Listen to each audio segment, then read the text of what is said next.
A study came out that was showing how to strengthen sexual relationships in a romantic relationship, which I thought was cool. So for a while, scientists have known that, and previous studies have shown that, to improve a sexual relationship, a person has to be motivated to do that, to the needs of their partner. But what they didn't know for a long time is what are the most motivating factors? And that's what this study was looking into and has kind of discovered. So ultimately they found that gratitude in a relationship is what motivates people to meet the sexual needs of their romantic partner. And I thought that was very, very interesting. They found this out through a handful, 3 studies or 3 series of surveys and longitudinal studies. Basically, they found that people who are more likely to appreciate and be grateful for their partners are also more likely to have fulfilling sex lives. So that was phase 1. They didn't have to do anything. They just kind of made the associations. Part 2 was a longitudinal study where they found that gratitude was positively associated with changes in sexual communal strength over time. And in the final phase, they actually randomly assigned different groups to write about being grateful towards their partner or write about the gratitude that they received for themselves. And they found that those groups actually had improved romantic relationships and sexual relationships.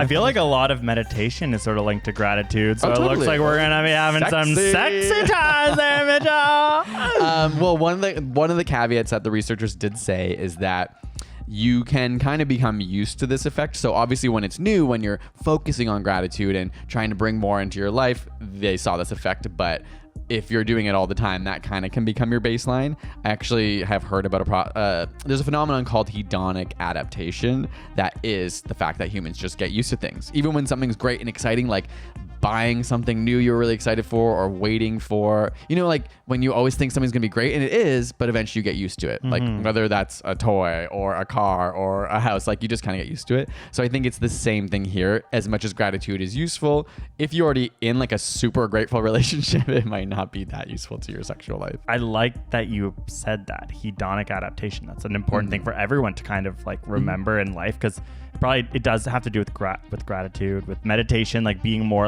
okay, no, trying to remember these are why you love these things. These are why you should appreciate these things or whatever. And it's important to remember, the previous studies and many studies show that it's completely normal to have declines in sexual satisfaction throughout a relationship. So it was more they were looking for methods and mechanisms by which they could improve the motivations of people in relationships. Yeah. And hedonic adaptation, it's not that we're ever going to go to an Airbnb ever again, or I don't know, maybe 2023.